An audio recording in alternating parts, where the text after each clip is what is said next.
নমস্কার, আপনাদের সঙ্গে আমি সৈকত শুরু করছি আজকের এই সময় অনুষ্ঠান।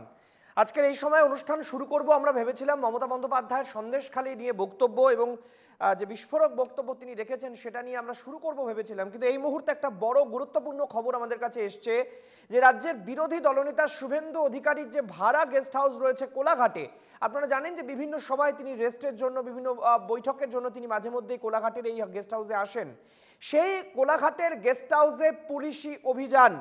রাজ্যের বিরোধী দলনেতা অভিযোগ করছেন কোনো রকম সার্চ ওয়ারেন্ট না নিয়ে, কোনো রকম একেবারে ইন্টিমেশন না দিয়ে সেখানে 70 থেকে 80 জন লোক পুলিশ বলে তারা নিজেদেরকে দাবি করেন, যারা ঢুকে যান। এবং শুভেন্দু অধিকারী রাজ্যের বিরোধী দলনেতা বলছেন যে এটা মমতা বন্দ্যোপাধ্যায়, অভিষেক বন্দ্যোপাধ্যায়ের কারসাজি এবং লোকাল থানার আইসি, ওসি তাদেরকে দিয়ে এই কাজ করানো হয়েছে। এবং তিনি বলছেন যে আইপ্যাকের লোকেরা সেখানে এসেছিলেন বলে জানান তার ওই গেস্ট হাউসের কেয়ারটেকার।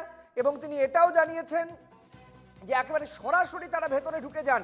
এবং এই ঘটনার পর এবং আমরা যেটা জানতে পারি যে শুভেন্দু অধিকারী পরিষ্কার বলছেন এই ঘটনায় একেবারে সরাসরি মমতা বন্দ্যোপাধ্যায়, অভিষেক বন্দ্যোপাধ্যায়কে কাঠগড়ায় তুলেছেন। তিনি বলছেন নির্বাচন কমিশনের দ্বারস্থ হবেন।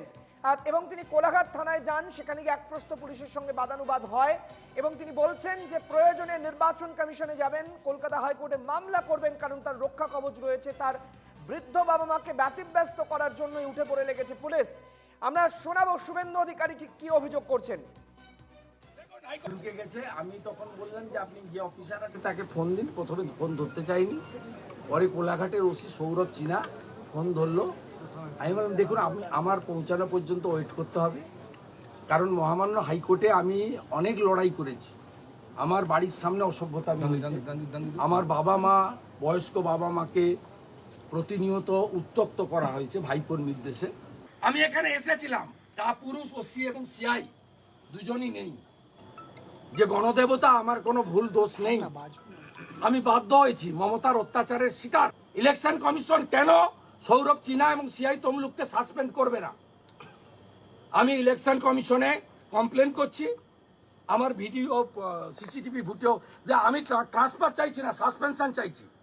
ইমিডিয়েটলি সাসপেন্ড করতে হবে এবং যদি এসপির নির্দেশে থাকে এসপিকেও এখানে সাসপেন্ড করতে হবে বা ট্রান্সফার করতে হবে।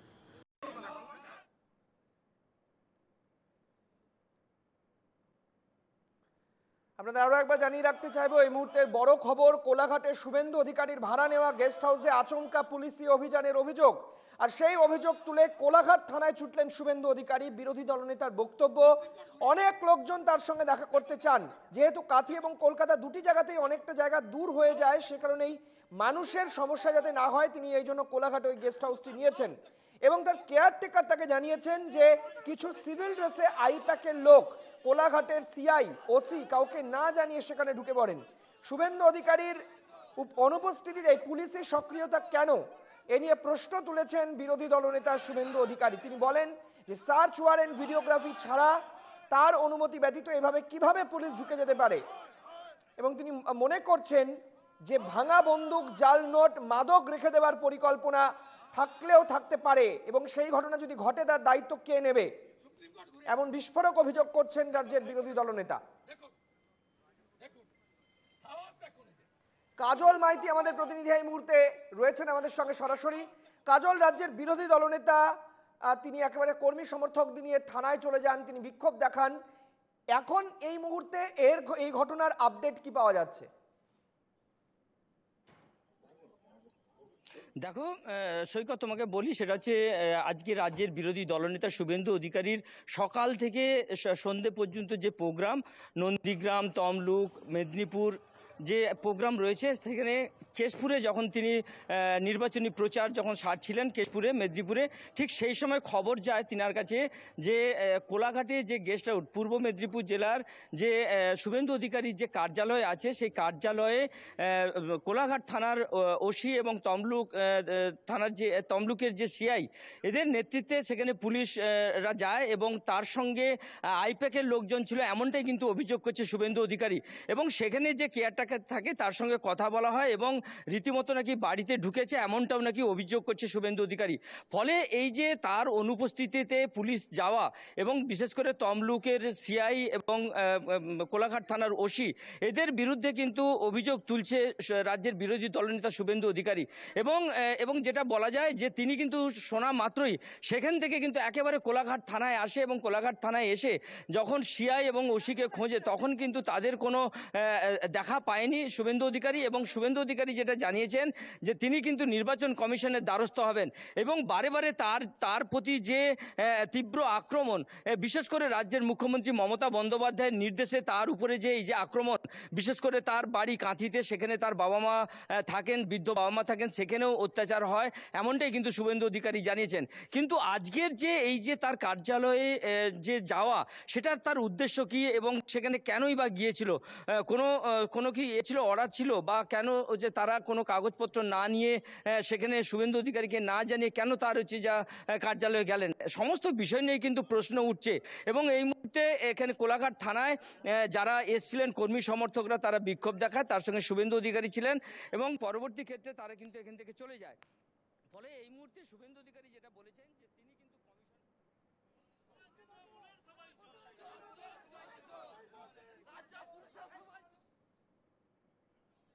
দরকার হলে তিনি যা কমিশনে, হ্যাঁ কাজল, যেমনটা তুমি বলছিলে, হবেন, এটাও কিন্তু তিনি জানিয়েছেন যে কমিশনের দ্বারস্থ হবেন।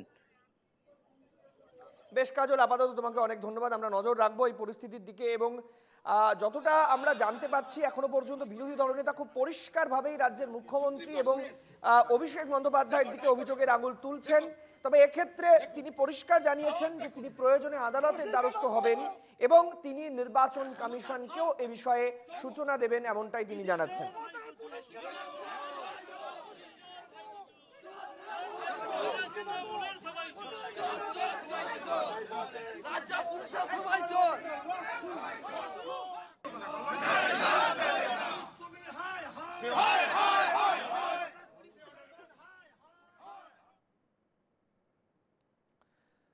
আমরা আপনাদের প্রথমেই বলেছি যে আমাদের যে টপিক নিয়ে আমরা আজকে শুরুতেই আলোচনা করব ভেবেছি, যে সন্দেশখালিতে যে এত কাণ্ড, জানুয়ারি মাস থেকে মে মাস পর্যন্ত এখনো পর্যন্ত ঘটনাবহুল সন্দেশখালি, প্রায় 5 মাস ধরে সন্দেশখালি উত্তপ্ত, বিভিন্ন ইস্যুতে সংবাদ শিরোনামে এসেছে। সেই সন্দেশখালির থেকে 42 কিলোমিটার দূরে আজকে মেরুদণ্ডী মাঠ ময়দানে বসিরহাটে, সেখানে মমতা বন্দ্যোপাধ্যায় আজকে সভা করলেন, নির্বাচনী সভা। সেখান থেকে সন্দেশখালি প্রসঙ্গে তিনি পরিষ্কার বলে দিলেন যে সন্দেশখালি একটি স্ক্রিপ্টেড, একটি চক্রান্ত, বিজেপির চক্রান্ত।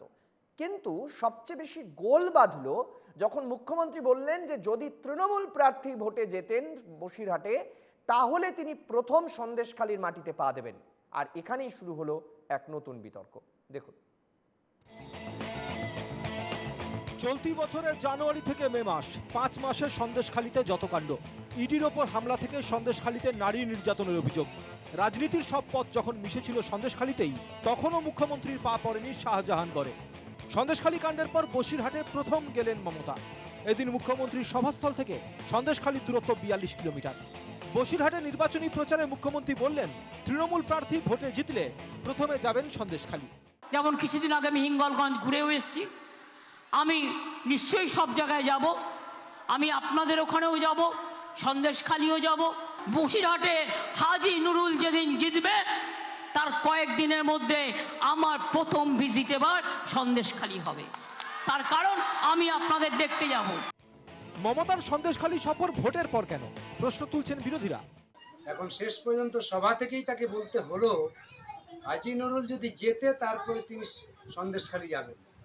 কেন এখন সন্দেশখালিতে যেতে পারলেন না কেন?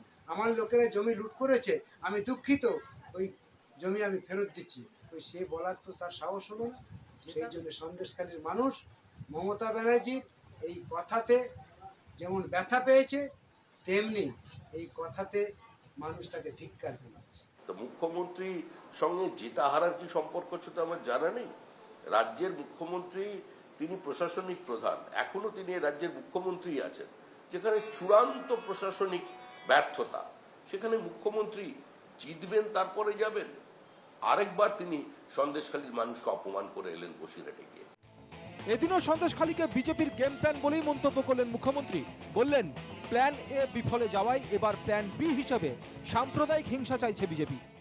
ভোটের আগে বিজেপির প্ল্যান এ সন্দেশখালী বাতিল হয়ে গেছে। প্ল্যান বি মন্দির মসজিদ দাঙ্গা লাগানো, সেটা এখনো চলছে।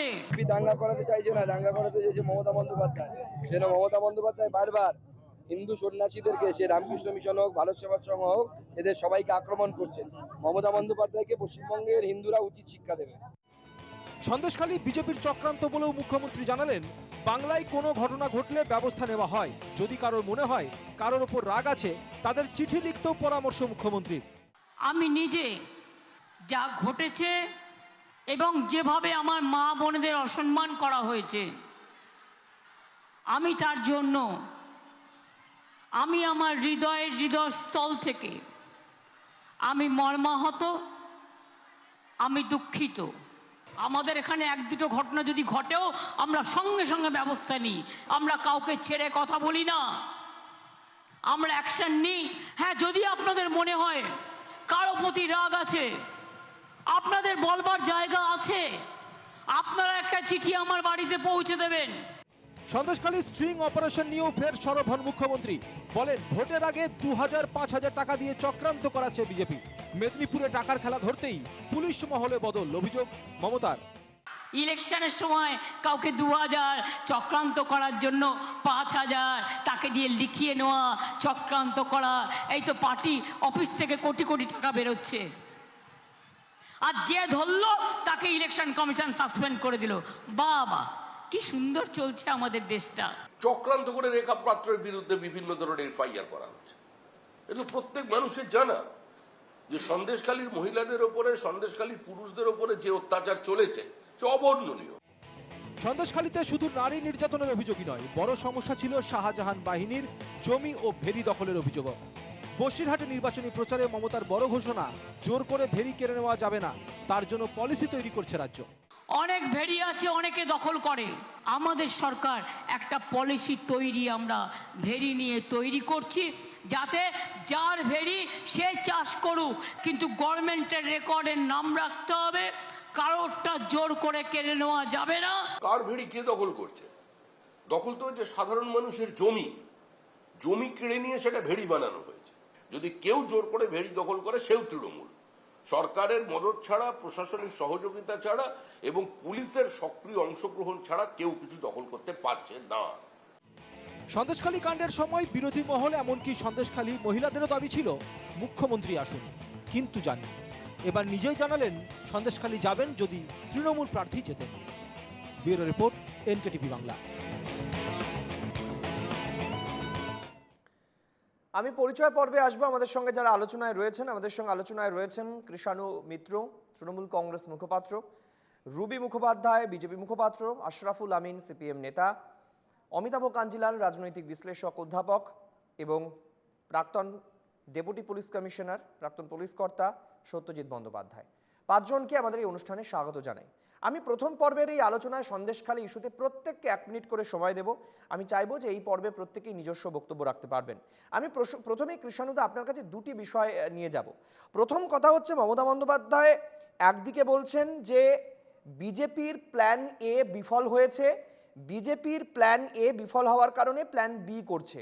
আবার একই দিনে মুখ্যমন্ত্রী বলছেন যে 2000 টাকা 5000 টাকা দিয়ে স্টিং করানো হয়েছে, 2000 টাকা 5000 টাকা দিয়ে চক্রান্ত করেছে বিজেপি।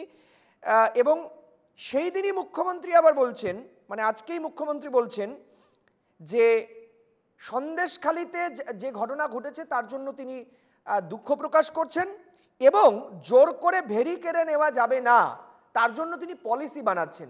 একই দিনে মুখ্যমন্ত্রী দু রকমের কথা বলছেন। যদি ভেরি দখলই না হতো, যদি সেখানে প্ল্যান এ বিফলই হতো, তাহলে ক্ষমা চাওয়া বা দুঃখ পাওয়ারই বা কি আছে? আর তার জন্য হঠাৎ করে একেবারে বসিরহাটের নাম করে পলিসি তৈরি করার কি দরকার আছে?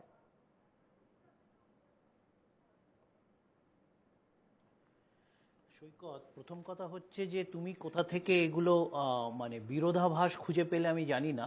আমি কোনো বিরোধাভাস দেখিনি। প্রথম কথা হচ্ছে, সন্দেশখালীতে কিছু হয়নি, সন্দেশখালীতে কোনো ঘটনাই ঘটেনি, এটা কখনো আমরা বলিনি। আমরা সেখানে দলীয় তদন্ত করেছি, প্রশাসনের পক্ষ থেকে সরকার তদন্ত করেছে। দুটো তদন্ততেই আমরা স্বীকার করেছি যে ওখানে জমি সংক্রান্ত একটা বিবাদ আছে, যেই বিবাদের স্বীকৃতি দলীয়ভাবেও আমরা দিয়েছি এবং এটার সুরাহা করার জন্যে যা যা ব্যবস্থা নেওয়া দলীয় পর্যায়েও আমরা নিয়েছি এবং প্রশাসনের পক্ষ থেকে সরকার নিয়েছে।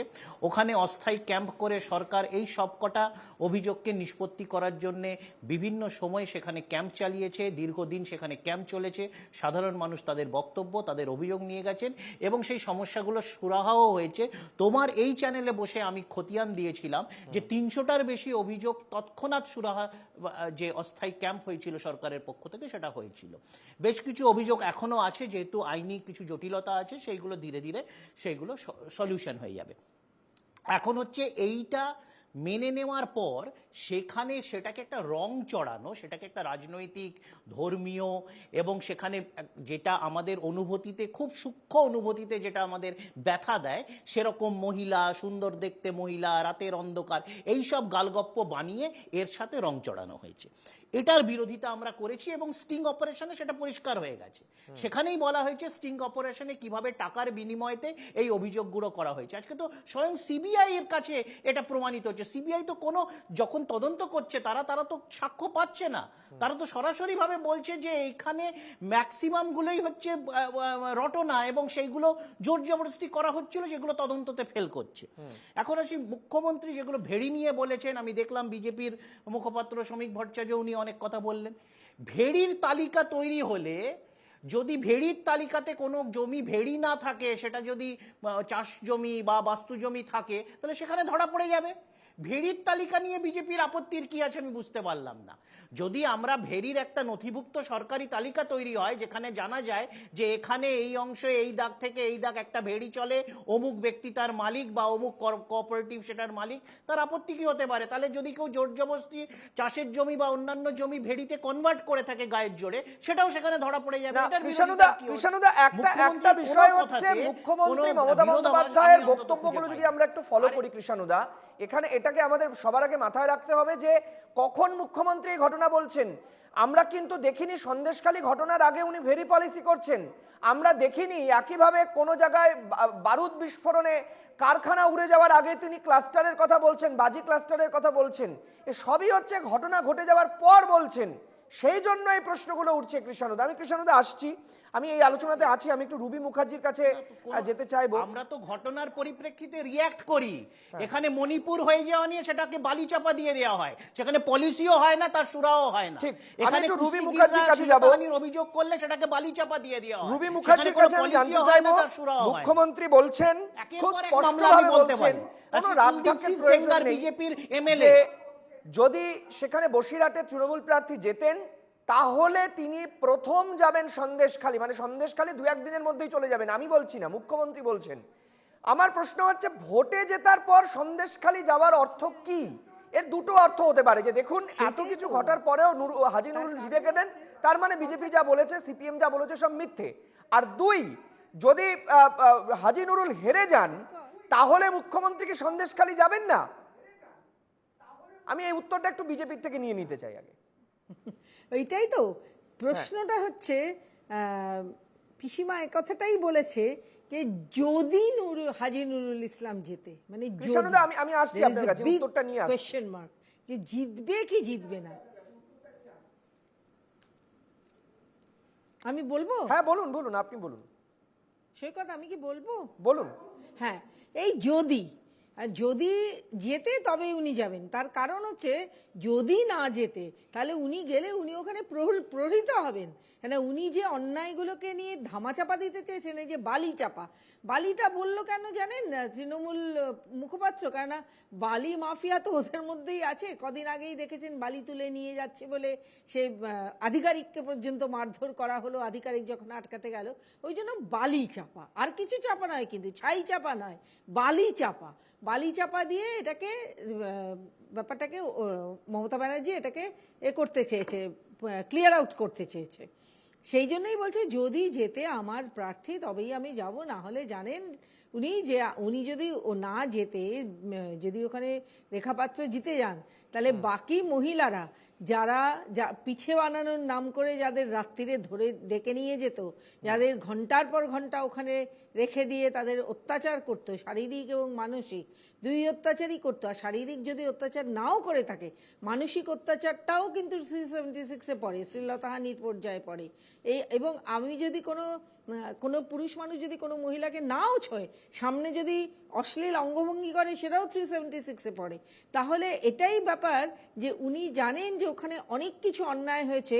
সাধারণ চাষের জমি দখল করে নিয়ে ওনার ওই কি জানি স্বাধীনতা সংগ্রামী এই শেখ শাহজাহান, তাকে তো প্রায় স্বাধীনতা সংগ্রামীর মর্যাদা দিয়ে দিয়েছেন উনি, সেই লোকটি সাধারণ চাষের জমিতে নোনা জল ঢুকিয়ে দিয়ে চিংড়ি চাষ করে চিংড়ির ভেরি বানিয়েছে। তাও এই চিংড়ি কেন চাষ করেছে?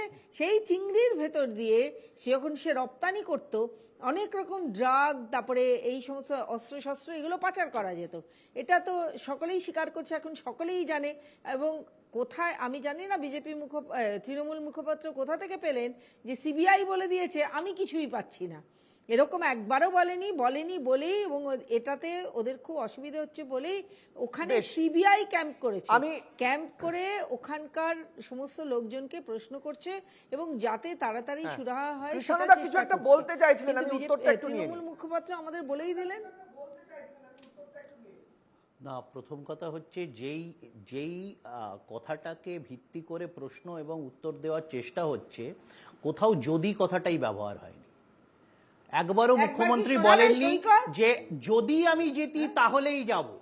কোথাও যদি বলা হয়নি, বলা হয়েছে জেতার পর আমি যাব। যেই দিন জিতবো তার বেশ 2-4 দিনের মধ্যে যাব। যদি কথাটাই আসেনি। কৃষ্ণদা, আপনি একদম সঠিক কথা বলেছেন। মুখ্যমন্ত্রী যদি শব্দ উল্লেখ করেনি, কিন্তু এটা বলেছেন তো এই মিথ্যাচারটাই তো আমরা এতদিন ধরে বলছিলাম। মুখ্যমন্ত্রী যদি শব্দটা ব্যবহার করেননি, আমি আপনার সঙ্গে একমত। মুখ্যমন্ত্রী এটা বলেছেন যে হাজী নুরুল জিতলে আমি সন্দেশখালী প্রথম যাব, জিতলে। আর না জিতলে যাব না, তার কারণে আমি মার খাবো। মুখ্যমন্ত্রী বলেছেন যে দিন জেতা হবে তার কিছুদিনের মধ্যেই যাবে, না জিতলে যাবে না, এটাই হচ্ছে যে দিন। একবারও জেতা নিয়ে কোনো প্রশ্নবান, কোনো কোয়েশ্চেন মার্ক, কোনো যদির কথা ব্যবহারই হয়নি। বলা হয়েছে যেদিন জিতবো হবে। আমার আগামী 2-4 দিনের মধ্যে জন্মদিন হতে পারে, তো আমার জন্মদিন আসবে আমি জানি, জন্মদিনের পর ওই কাজটা করব। এটাও হচ্ছে যেদিন জিতবো তার 2-4 দিনের মধ্যেই মুখ্যমন্ত্রী সন্দেশ। আমরা ক্রিয়ার কাল নিয়ে তর্ক করার ভিত্তি করে প্রশ্নই বা কেন, আর সেটাকে বিজেপি ক্রিয়ার কাল নিয়ে এত বড় একটা স্টিং অপারেশন দিতে কোনো প্রমাণ করতে পারেনি। এক মিনিট কোর্টে আছে এখন। আমি বলছি ক্রিয়ার কাল নিয়ে এত বিতর্কের কোনো কারণ নেই। আমরা প্রত্যেকেই দেখবো কে যান না, আমরা নজর রাখবো। ক্রিয়ার কাল নিয়ে 1 ঘন্টা প্রাইম টাইমে আলোচনা করার কোনো মানে হয় না। আশরাফুল আমিন, আমি আপনার কাছে যেতে চাইবো। আশরাফুল আমিন, আমি একটা প্রশ্ন আপনার কাছে করব ভাবছিলাম, সেটা হচ্ছে যে যদি ধরে নিচ্ছি রেখা পাত্র জিতে যান, কথার কথা, তাহলে সন্দেশখালীতে অভিযোগ সত্যি প্রমাণিত হবে, মানে প্রমাণিত আদালতে নয়, জনমানুষে এটা প্রতিফলিত হবে যে হ্যাঁ রেখা পাত্র জিতেছেন, মানে ওখানে সবকিছু ঘটেছে যা যা এসেছিল। সেখানে কোনো গল্প, কোট আনকোট, কৃষ্ণানুদার বক্তব্য অনুযায়ী কোনো গল্প বলে কিছু থাকবে না।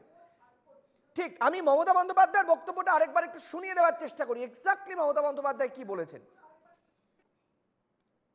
একদম ইলেকশনের সময় সবাই আশা করে তার জায়গাটা যেন আমি যাই। আমি নিশ্চয়ই সব জায়গায় যাব। যেমন কিছুদিন আগে আমি হিঙ্গলগঞ্জ ঘুরেও এসেছি। আমি নিশ্চয়ই সব জায়গায় যাব। আমি আপনাদের ওখানেও যাব, সন্দেশখালীও যাব, টাকিতেও কয়েকদিন আগে এসেছিলাম। সিরাট লোকসভা থেকে বিজেপিকে করব খালি, বিজেপিকে করব খালি, আর বিজেপিকে করব খালি। আর বসিরহাটে হাজী নুরুল যেদিন জিতবে তার কয়েকদিনের মধ্যে আমার প্রথম ভিজিট এবার সন্দেশখালী হবে। তার কারণ আমি আপনাদের দেখতে যাব। একদম পরিষ্কার আমি শুনিয়ে দিলাম, ক্রিয়ার কাল নিয়ে তর্কের কোনো যুক্তি নেই। আমি আশরাফুল আমিনের কাছে চলে যাব। আশরাফুল আমিন, আমি ধরে নিচ্ছি যে যদি রেখা পাত্র যেতেন তাহলে সন্দেশখালী নিয়ে কোনো গল্প হয়নি। যদি নিরাপদ সর্দার যেতেন তাহলে সিপিএম এতদিন ধরে যা বলে এসেছে সেটা সত্যি, বিজেপি আর তৃণমূল ভুল। আর যদি হাজী নুরুল জিতে যান তাহলে সন্দেশখালীতে যা হয়েছে জমি গ্র্যাব বাদ দিয়ে, মানে জমির যে দখলের অভিযোগ সেটা বাদ দিয়ে বাকিটা সবটাই গল্প এবং মিথ্যে। এই ন্যারেটিভটা প্রতিষ্ঠা হবে বলে আপনার মনে হচ্ছে, বা এই এই এই বিষয়টা নিয়ে তর্ক হবে বলে মনে হচ্ছে?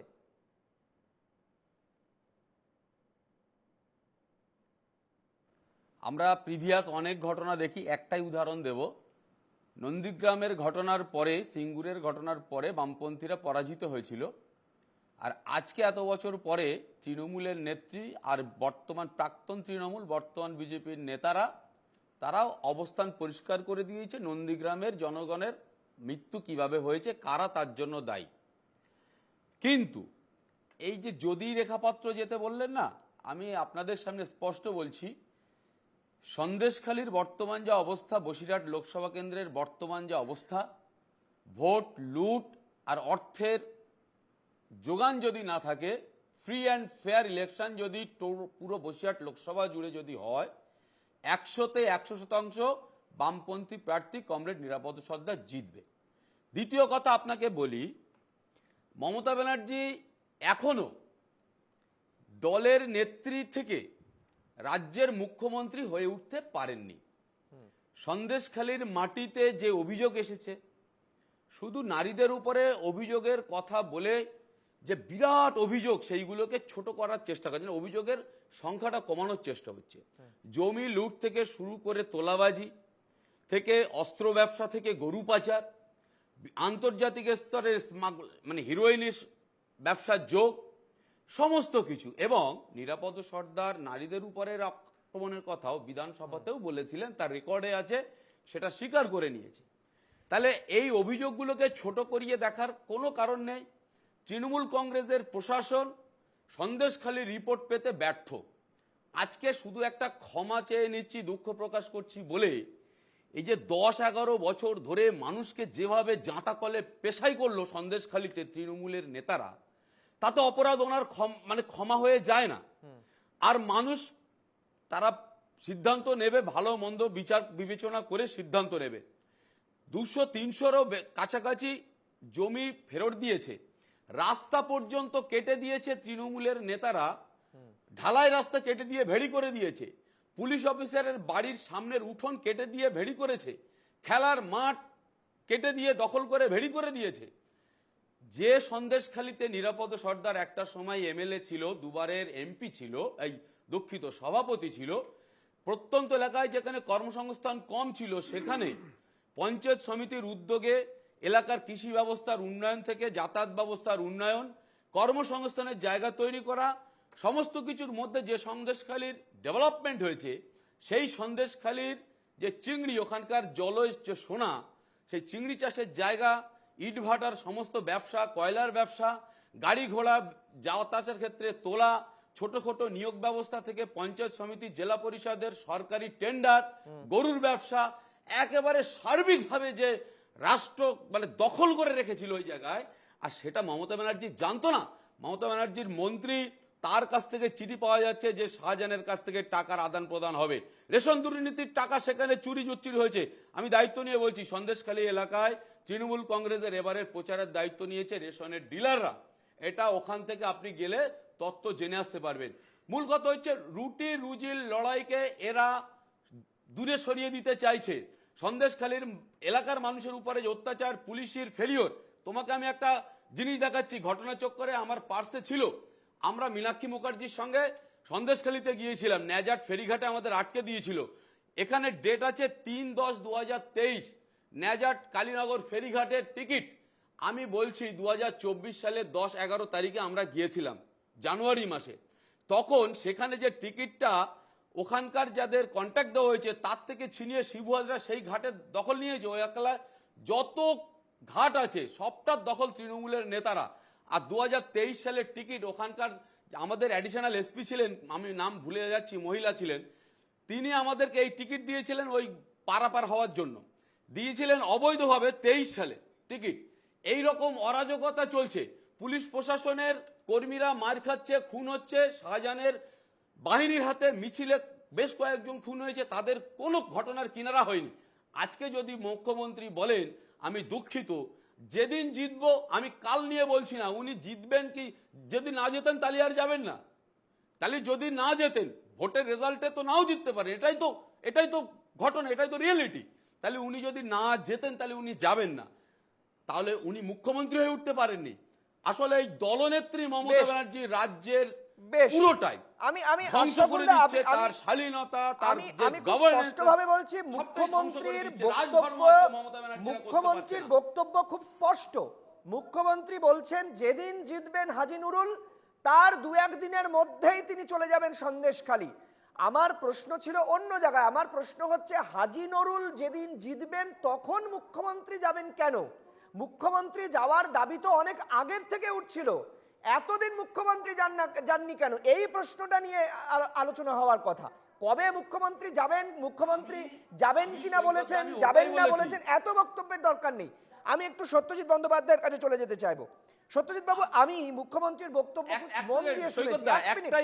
এক মিনিট আমি আসছি, আশরাফুল্লাহ আসছি, এক মিনিট। আমি একটু মুখ্যমন্ত্রীর বক্তব্য মন দিয়ে শুনেছি। মুখ্যমন্ত্রী যেটা বলেছেন যে যদি রাজ্যে এরকম কোনো ঘটনা ঘটে, আমি প্রাক্তন ডেপুটি পুলিশ কমিশনার সত্যজিৎ বন্দ্যোপাধ্যায়ের কাছেই প্রশ্ন করছি যে মুখ্যমন্ত্রী যখন বলছেন আজকে যে আমাদের রাজ্যে যখন কোনো ঘটনা ঘটে তখন আমরা ব্যবস্থা নিই, ব্যবস্থা শুধু নিই না, আমরা দ্রুত ব্যবস্থা নিই। কিন্তু আমরা দেখেছি সন্দেশখালীর বাঘ শাহজাহান শেখকে গ্রেফতার করতে 50 দিনের আশেপাশে সময় লেগে গিয়েছিল, নাম্বার 1। 2 নম্বর পয়েন্ট, মুখ্যমন্ত্রী একই সঙ্গে বলছেন আপনাদের যদি কোনো অভিযোগ থাকে এই ভোট আবহেও আমাকে চিঠি লিখতে পারেন, আমি ব্যবস্থা নেব এবং আমি দ্রুত ব্যবস্থা নেব, 99% ক্ষেত্রে আমি দ্রুত ব্যবস্থা নিই। তিনি বলছেন, আমি আপনার কাছে এখানেই জানতে চাই সত্যজিৎ বন্দ্যোপাধ্যায়, মুখ্যমন্ত্রীর কাছে মানুষ চিঠি লিখে তার অভিযোগের কথা জানাবেন কেন? কোনো মানুষের স্থানীয় এলাকা নিয়ে যদি অভিযোগ থাকে পুলিশকে তারা বলবেন, পুলিশকে বলবেন, পুলিশ সেটা রেকটিফাই করবে। যদি পুলিশ না পারে তখন সেটা হায়ার অথরিটি হিসাবে পুলিশ সুপারের কাছে যাবে, পুলিশ সুপার না পারলে ডিজির কাছে যাবে, ডিজি না পারলে তখন মুখ্যমন্ত্রীর কাছে যাবে।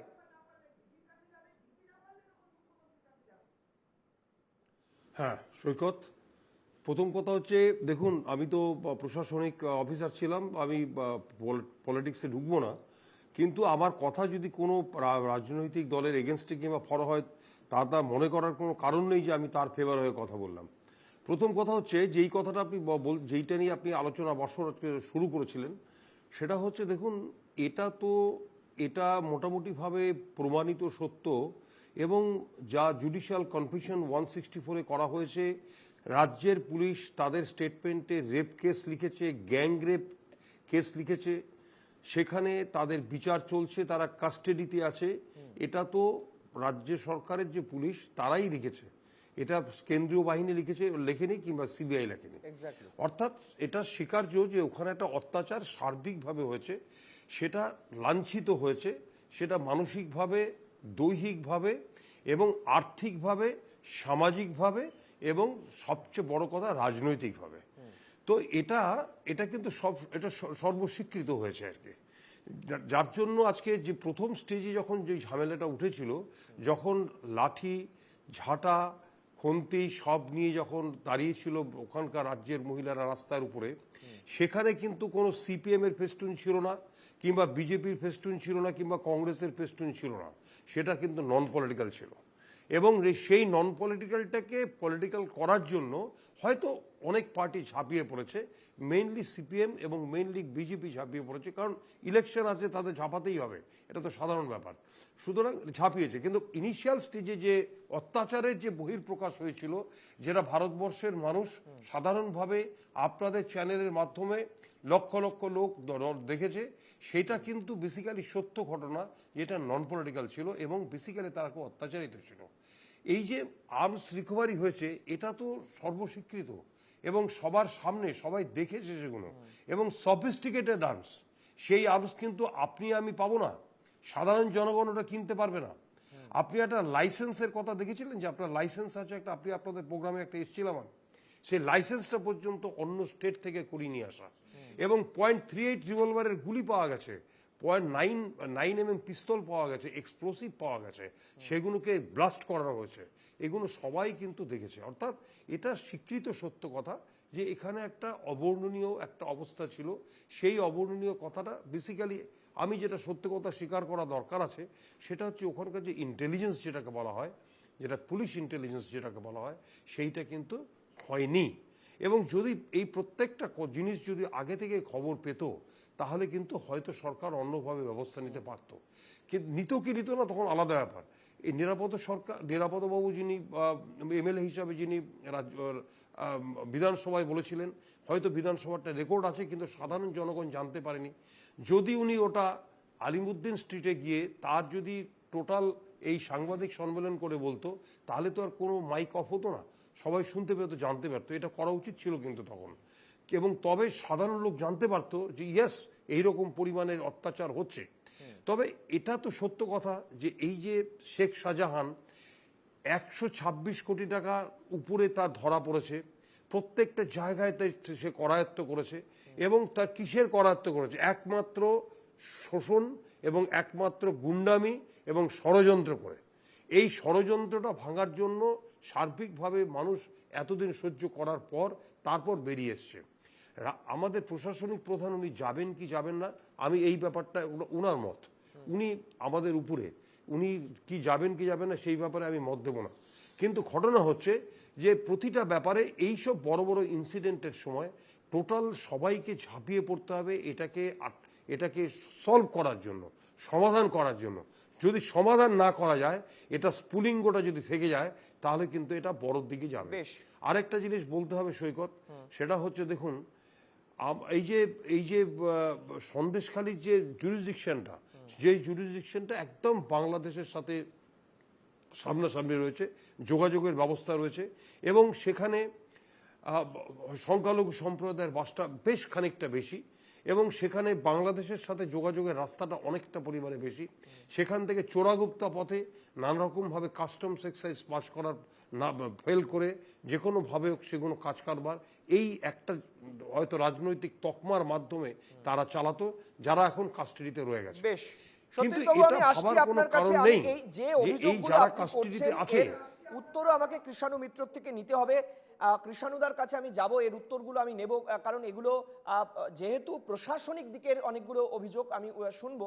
তার আগে অমিতাভদার কাছে একটু আসতে চাইবো। অমিতাভদা, আমি একদম অন্য একটা প্রশ্ন আপনার কাছে করতে চাইবো। আমি যখন এই অনুষ্ঠানটা শুনছিলাম নিজেও দর্শক হিসাবে, তখন আমার মনে হচ্ছিল শুটিয়া, ফুলিয়ার ঘটনা, মূক ও বধির মেয়েকে ধর্ষণের অভিযোগ ইত্যাদি ইত্যাদি, রিজওয়ানুর কাণ্ড, নেতাই, নন্দীগ্রাম, সিঙ্গুর, এই আন্দোলনগুলো তো মমতা বন্দ্যোপাধ্যায় নিজের হাতে এই আন্দোলনগুলোকে নিয়েছিলেন এবং তিনি সেগুলোকে মাস আন্দোলনে পরিণত করেছিলেন। কে জানতো যদি মমতা বন্দ্যোপাধ্যায় নেতায়ের আন্দোলন না করতেন? কে জানতো নন্দীগ্রামের আন্দোলন যদি মমতা বন্দ্যোপাধ্যায়ের হাতে না আসতো? রিজওয়ানুর কাণ্ড, ফুলিয়া কাণ্ড, সেইগুলো বা শুটিয়া কাণ্ড যদি মমতা বন্দ্যোপাধ্যায় আন্দোলন না করতেন, হয়তো এত বড় ব্যাপ্তি হতো না। সেটা স্বয়ং প্রধানমন্ত্রীও স্বীকার করেন যে মমতা বন্দ্যোপাধ্যায় লড়াকু নেত্রী। কিন্তু তখন বিরোধী নেত্রী হিসাবে মমতা বন্দ্যোপাধ্যায় যা করতে পারতেন, আজকে বিরোধী হিসাবে সিপিএম বিজেপি সেটা করলে সেটা রাজনৈতিক প্রতিহিংসা বা চক্রান্ত হয়ে যায়। এটা কোন রাজনীতির অঙ্ক, আমাকে যদি একটু বুঝিয়ে দেন। দেখো, প্রথমেই বলি সৈকত, তুমি যে আন্দোলনগুলোর কথা বললে, মানে মমতা বন্দ্যোপাধ্যায়ের নেতৃত্বে এই আন্দোলনগুলো পরপর যে নেতাই থেকে শুরু করে যে কথাগুলো বললে, দেখবে এইগুলোর ইম্প্যাক্ট কিন্তু তিনি ভোট বাক্সে নিয়ে খুব একটা আনতে পারেননি। তিনি চেষ্টা করেছেন, বিভিন্ন সময় চেষ্টা করেছেন, ভোট বাক্সে তার ইম্প্যাক্ট পড়ে। কিন্তু ভোট বাক্সে ইম্প্যাক্ট পড়েছে কখন? যখন তিনি বিরাজনীতিকরণ করেছেন, অর্থাৎ বুদ্ধিজীবীদের নিয়ে, সমাজের অন্যান্য অংশকে সামনে রেখে, এই নেতাই, এই সিঙ্গুর, এই নন্দীগ্রামকে সামনে রেখে, অর্থাৎ রাজনীতির থেকে বেশি সেটা তখন সিভিল সোসাইটির এজেন্ডা করে তুলতে পেরেছিলেন। মানুষ তাতে প্রতিক্রিয়া দেখিয়েছে এবং ভোট বাক্সে তার শেষ ফলটা তুলে নিয়ে গেছে তৃণমূল কংগ্রেস। কিন্তু সন্দেশখালী কেন, তৃণমূল কংগ্রেস ক্ষমতায় আসার পর থেকে প্রায় প্রতিটি ঘটনা এত বেশি রাজনীতিকরণ হয়েছে যে সিভিল সোসাইটি কিন্তু আজকে আর সেইভাবে সাড়া দেয় না প্রতিটি ঘটনা। এবং সন্দেশখালীতে যা ঘটেছে তা তৎক্ষণাৎ যখন বাম এবং বিজেপি শিবিরের বিরোধিতাতে ভাগাভাগি হয়ে গেল এবং তৃণমূলের ব্যাপার, তখন অধিকাংশ মানুষের কাছে এটা হয়ে গেল রাজনৈতিক শক্তি দখলের আকচাকচি। মানুষের এজেন্ডা আর থাকলো না। শিক্ষিত সাধারণ বুদ্ধিজীবী মানুষ বা এগিয়ে থাকা অংশের মানুষ এটাকে সিভিল সোসাইটি নিয়ে এই পীড়িত মানুষগুলোর পাশে দাঁড়ালেন না, সেই তাদের মেরুদণ্ডটাই ভেঙে দেওয়া হয়েছে। দেখো, যখন সিঙ্গুর নন্দীগ্রাম হয়েছে, তখন একটা ছিল বাম ন্যারেটিভ, মানে বামেরা বলছিলেন সিঙ্গুর নন্দীগ্রামে কি হয়েছে, প্রকৃত ঘটনা কি, তার একটা ন্যারেটিভ, মিডিয়া একটা ন্যারেটিভ এনেছিল, আর বাম বিরোধী ন্যারেটিভ ছিল আরেকটা। কিন্তু সন্দেশখালির ঘটনায় বাম ন্যারেটিভ আর বাম বিরোধী ন্যারেটিভ, যেটা মানে ধরা যাক এই মুহূর্তে সরকার বিরোধী ন্যারেটিভ, সে তার তিনটে বিভক্ত। মিডিয়ার একটা ন্যারেটিভ, বিজেপির একটা ন্যারেটিভ, তৃণমূলের একটা ন্যারেটিভ, বামেদের আরেকটা ন্যারেটিভ। বামেদের ক্ষেত্রে রুটি রুজির প্রশ্নটা বেশি, মেয়েদের নারী সুরক্ষা এবং ধর্ম রক্ষার প্রশ্ন শাহজাহানকে বারবার নাম করে করে প্রধানমন্ত্রী উল্লেখ করে বলছেন, অর্থাৎ ধর্ম রক্ষার, হিন্দু ধর্ম রক্ষার এজেন্ডা বেশি বিজেপির ক্ষেত্রে। তৃণমূলের ক্ষেত্রে ওটা সাজানো নাটক। প্রশাসনের আরেকটা ন্যারেটিভ আছে। অতএব এই সমস্তটা মিলিয়ে যেভাবে জলটা ঘুলিয়ে গেছে ওখানে, বা ঘুলিয়ে দেওয়া হয়েছে খুব সচেতন ভাবে, বা মিডিয়া যে ন্যারেটিভ আনছে সেটাকেও ইনক্লুড করে বলছি, সাধারণ মানুষ দ্বিধাগ্রস্ত। এই যে একটু আগে কৃষ্ণানুদা বললেন যে স্টিং অপারেশন করে নাকি প্রকাশ্যে অনেক কথা চলে এসছে। প্রশ্ন হচ্ছে যদি সত্যি স্টিং অপারেশন করে প্রকৃতটা বাস্তবটা সামনে চলে আসে, তাহলে কৃষ্ণানুদার দল ভেরিফাইড অ্যাকাউন্ট থেকে কেন এই ভিডিওগুলো ছাড়লেন না? কেন তারা বলছেন না যে এই ভিডিওর বিশ্বাসযোগ্যতা গ্যারান্টি তৃণমূল কংগ্রেস দিচ্ছে? এই যে স্টিং অপারেশন করা হয়েছে, যেমন নারদা যখন আসে, নারদা তার লোগো দিয়েছিল, তার অথেন্টিকেশন নারদা চ্যানেল করছে, এবং সেই নিয়ে আদালতের মামলাতে তারা দাঁড়াচ্ছে, আদালতের পার্টি হচ্ছে।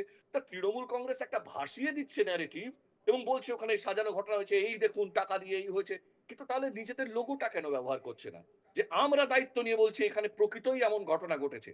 একই সঙ্গে ধরুন বিজেপির মুখপাত্র এই মাত্র বলতে গিয়ে বলছেন যে শারীরিক অত্যাচার যদি নাও ঘটে থাকে, তার মানে তারা নিজেরাই দ্বিধাগ্রস্ত, যেভাবে তারা সাজিয়েছিলেন সেই ন্যারেটিভটা আজকে প্রভাব ফেলছে কিনা। মুশকিলটা কোথায় সৈকত? সমস্যাটা হচ্ছে একটা লোকসভা নির্বাচনের এজেন্ডা, কর্মসংস্থান, শিল্পায়ন, মূল্যবৃদ্ধি, জননিরাপত্তা, নারী সুরক্ষা, মত প্রকাশের স্বাধীনতা, এর সব থেকে যখন সরে যায়, তখন এজেন্ডা হিসেবে প্রতিদিন সাপ্লাই দিতে হয় এই অমুক সাধুকে গালি, তমুক গেস্ট হাউসে পুলিশের ঢুকে পড়া, অমুকের কপ্টারে উঠতে গিয়ে হোঁচট খাওয়া, তার পায়ে চোট লাগা, ইত্যাদি ইত্যাদি, এবং কথার বিশিষ্টার্থ, ব্যঞ্জনার্থ ইত্যাদি ধরে ধরেও নানা তর্ক চলবে। একটি শব্দকে খুব উল্লেখযোগ্যভাবে আমাদেরকে মার্ক করতে হবে সৈকত, সেটাও বলছেন মুখ্যমন্ত্রী, বলছেন আমি এই প্রথম কথাটায় মার্ক করছি। তোমরা বলছো যাবো না, বা জিতলে যাব না, কিন্তু তিনি প্রথম বলছেন, তার মানে সন্দেশখালী সম্পর্কে তার যে দূরত্ব ছিল সেটা তিনি স্বীকার করে নিচ্ছেন, এবং একই সঙ্গে তিনি প্রথম যাবেন তার প্রিকন্ডিশন, যে অর্থেই কৃষ্ণবাবু ব্যাখ্যা করুন, ব্যঞ্জনার্থ এটাই পরিষ্কার, তার কথার ব্যঞ্জনার্থ এটাই, জিতলে যাব।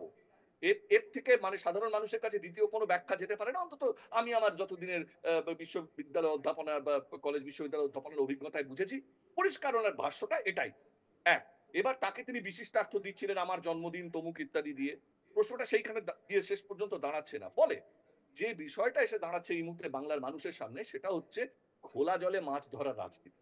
এইটা খুব বিপজ্জনক ভাবে আজকে যে কথা সত্যজিৎ বাবুও বললেন একেবারে স্পষ্ট, এ রাজ্যের পুলিশ যেখানে সরাসরি মামলা করছে যে নারী নির্যাতন হয়েছে, গ্যাং রেপ হয়েছে, সেখানে তৃণমূল কংগ্রেস বলছেন এগুলো সব সাজিয়ে করা হয়েছে। তাহলে প্রশাসন কি তাহলে মিথ্যে কথা বললো আদালতে গিয়ে, যে এফআইআর গুলো দিল সেগুলো কি মিথ্যে এফআইআর জারি হয়েছে? তাহলে সেই প্রশাসনের বিরুদ্ধে আদালতে গিয়ে কেন নিজের সরকারের বিরুদ্ধে নিজে বলছে না এই দল? বেশ, এইখানে নানান রকম অমিতাভ দা যে বক্তব্যগুলো রাখলেন, সত্যজিৎ বাবু যা বললেন, আমি ছোট্ট করে তার উত্তরটা নিয়ে নেব। কৃষ্ণানুদা, এত ছোট্ট করে কি করে দেবো, অনেকক্ষণ তো বলেছেন। যাই হোক, বিষয়টা হচ্ছে যে অমিতাভ বাবু যে যা বললেন তার একটা উত্তর দেওয়ার জন্য আলাদা ওনার সাথে একদিন সরাসরি প্রশ্ন উত্তর পর্ব হলে ভালো হয়। তার কারণ হচ্ছে বেশ কিছু কথা আছে, অনেক গভীরের কথা, তার অনেক ব্যাখ্যা লাগবে, আমি আজকে সেই সুযোগটা পাচ্ছি না।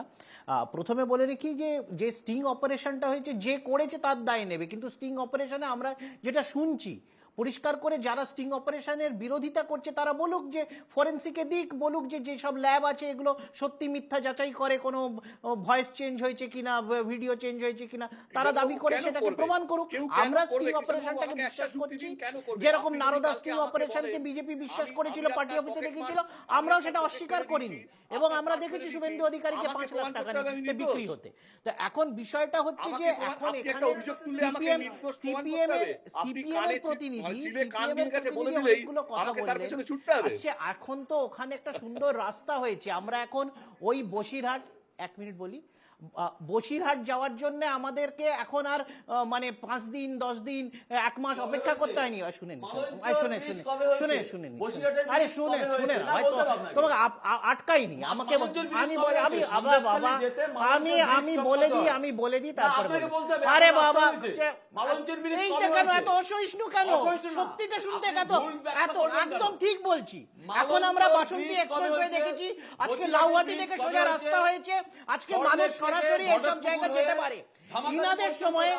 ইনাদের সময় মারিচঝাপি ঘটিয়েছিলেন ওখানে পাশের আরেকটা দ্বীপে, এই সন্দেশখালী একটা দ্বীপ, মারিচঝাপি তার থেকে একটু দূরেই আরেকটা দ্বীপ। ওইভাবে এমন ভাবে মানুষ মেরেছিল, শুধু গণধর্ষণ নয়, মানুষ মারা নয়, পুরো অ্যানিহিলেট করে দিয়েছিল সেখানে মারিচঝাপির মানুষকে। এখন এখানে গাজোয়ারি করছে। আর এইখানে এখন শাহজাহান সেন প্রকাশিত জেলে আর মজিদ মাস্টার এইসব অঞ্চল দাপাত ওই তো বলছে তো এখান থেকে টাকা উঠে বেরিঘাটে টাকা উঠে এই জেলে শাহজাহান জেলে মজিদ মাস্টার ছড়া আছে, মজিদ মাস্টারকে সিপিএম ছেড়ে রেখেছিল। এটাই হচ্ছে এখন সত্যিটা এখন সত্যি হচ্ছে না সিপিএম এর, কেন কি মানুষ অন্ধকারে থাকতো ওইখানে ঢালাই রাস্তা কেটে দিয়েছে, ওখানে মানুষকে কাদাতে থাকতে হতো। আমি যখন সেখানে রাস্তা হয়েছে, লাভ নেই আর নিরাপদ সরদার আমার একটা প্রশ্ন রয়েছে প্লিজ। মরিচঝাপির কথা উঠেছে, আজকে সন্দেশখালী কিন্তু যদি বলতো তাহলে তার বাইরে রিপোর্টাররা দাঁড়িয়ে থাকে, মাথায় রাখতে হবে সন্দেশখালী রিপোর্টাররা দাঁড়িয়ে থাকে, যদি সেখানে এসে সবাই বলতে পারে কোনো বিবৃতি নেই। মরিচঝাপি কি বাম আমলে হয়নি? মরিচঝাপিতে মানুষকে গুলি করে মারা হয়নি? ওটা তো তৃণমূল আমলে হয়নি, ওটা বিজেপির আমলেও হয়নি। মরিচঝাপির কথা আপনি যে কথাটা বলেন, মরিচঝাপিতে মানুষকে গুলি করে মারা হয়েছিল না হয়নি? বলছি না, একেবারে মরিচঝাপিতে জ্যোতি বসু রাজধর্ম পালন করেছিলেন। মারিচঝাপি পুরো মানুষ মেরে মেয়েদের রেপ করে পুরো বসতিটা লুণ্ঠিত করে দিল, বসতি তুলে দিল। সেই মারিচঝাপি এখন বাঘ থাকে। আরে ওটাও তো একটা জালিয়ানবাগ হত্যাকাণ্ডের মতো ঘটনা। এটা হচ্ছে সিপিএম। আরে ওটাও তো একটা জালিয়ানবাগ হত্যাকাণ্ডের মতো ঘটনা। চারিদিক থেকে জল, কিছু মানুষ একটা দ্বীপে বাস করতেন, চারিদিক থেকে তাদের আক্রমণ করে হত্যা করা হয়েছিল। এটা খুব গৌরবের কথা। ধরা পড়েছে, মানুষ জেলে আছে, আমি আমার দ্বিতীয় সময় নেই। আমি শাহজাহান জেলে আছে, ছাড়া আছে,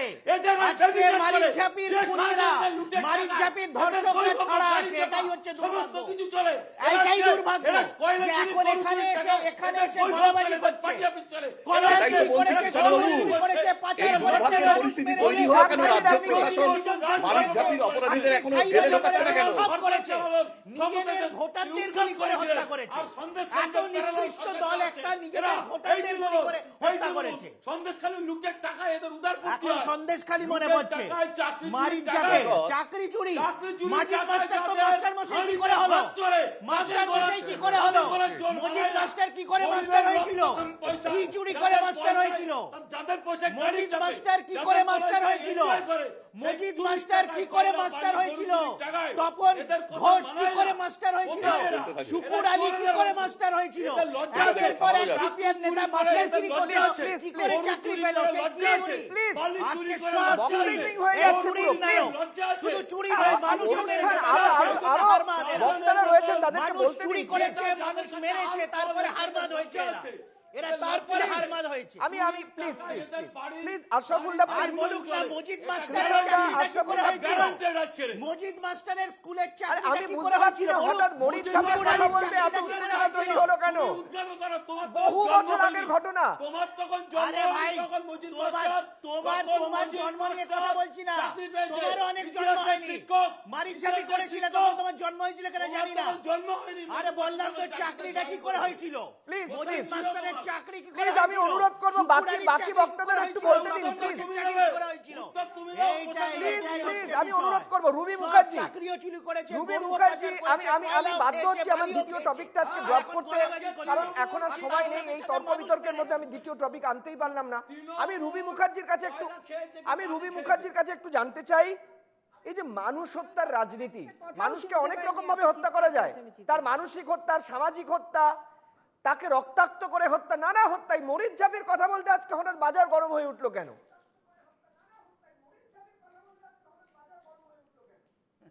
আসলে মরিচ মরিচঝাপিতে জ্যোতি বসুর সরকার প্যারালাল যারা সংগঠন চালাতে চাইছিল, আলাদা সরকার চালাতে চাইছিল, তার বিরুদ্ধে অ্যাকশন নিয়েছিল। আর সন্দেশখালীতে আলাদা যারা সরকার চালাচ্ছে, যে শাহজাহানেরা তাদেরকে কোলে করে রেখে আত্মরক্ষা করার চেষ্টা করছে।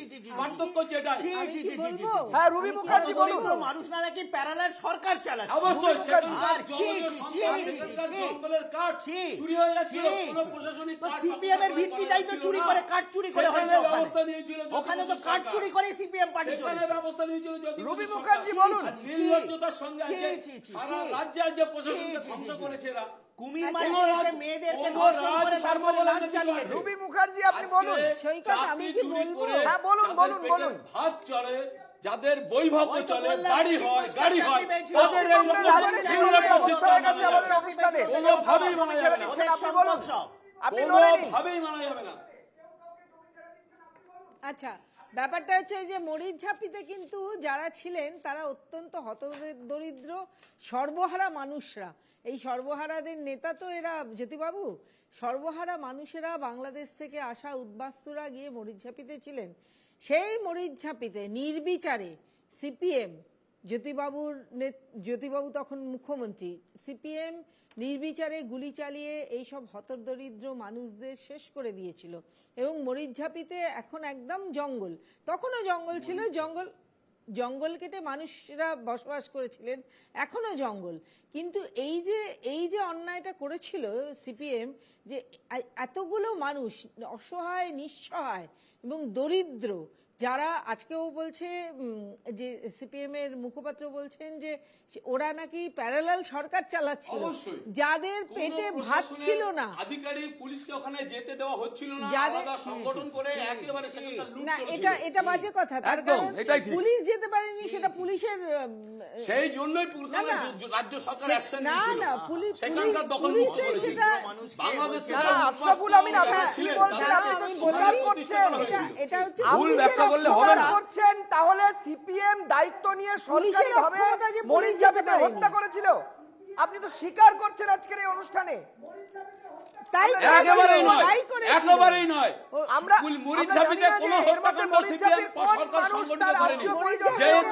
যে দুষ্কৃতীরা প্রশাসনকে সেখানে ঢুকতে বাধা দিয়েছিল তাদের বিরুদ্ধে ব্যবস্থা নিয়েছিল, এবং সে লড়াইতে একটু ঘটনা ঘটে যেতে পারে, তার জন্য দুঃখ প্রকাশ করা যেতে পারে। কিন্তু মরিচঝাপিতে প্রশাসনের নিজের ব্যর্থতা, কেননা ওখানে ছিলেন সমস্ত উদ্বাস্তুরা, ওখানে কোনো এমন কোনো মানুষ ছিলেন না যিনি বলবেন যে না, প্রশাসনকে ঢুকতে দেব না, আমি প্যারালাল সরকার চালাবো, আমি এটাকে স্বাধীন করে নিয়ে চলে যাব ভারতবর্ষ থেকে, এরকম ছিলই না ব্যাপারটা। খুব সাম্প্রতিককালে সকলেই বোধহয় দেখেছেন রাজনীতি বলে একটি সিনেমা, প্রকাশ ঝা, তাতে একটা চমৎকার সংলাপ ছিল, রাজনীতি মে মুদ্দে কবি গাড়ে নেই যাতে, মুর্দে কবি গাড়ে নেই যাতে।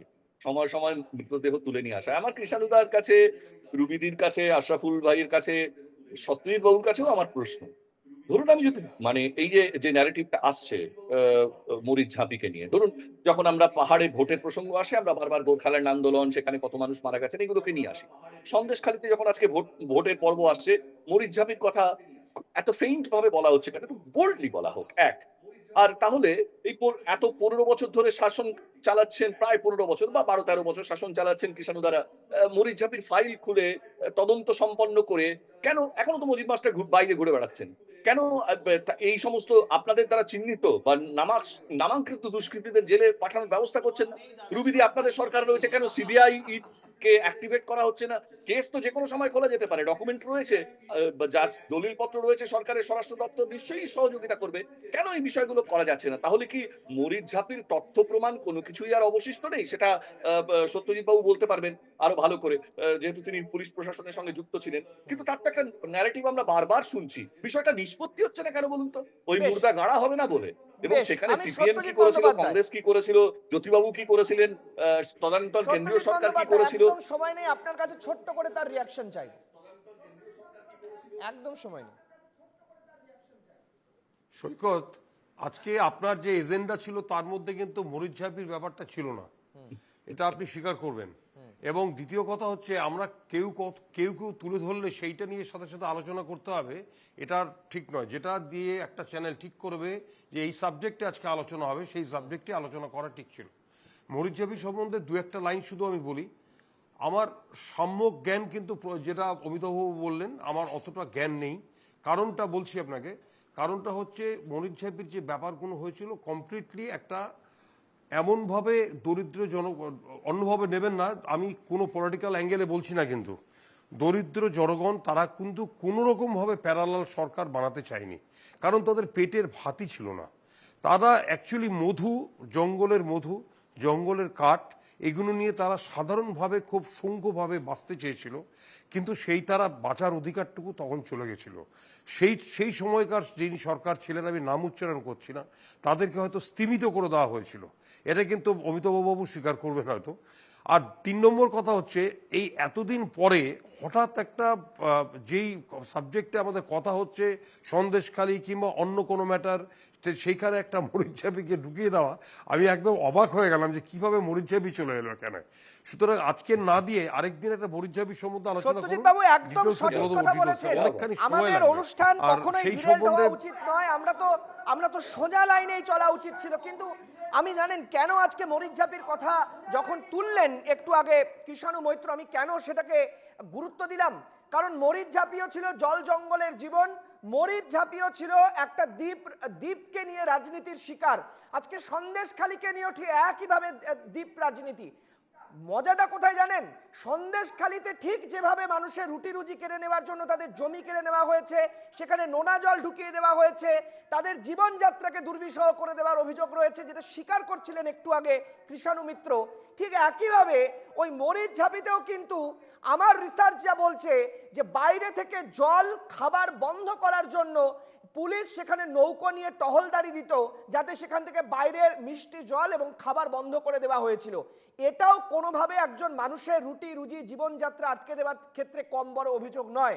আমি জানি না যে মরিচঝাপি আজকে বাংলার রাজনীতির এই যারা অনুষ্ঠান শুনলেন তাদের কজন জানেন, কিন্তু সব থেকে বড় অভিযোগ কি জানেন?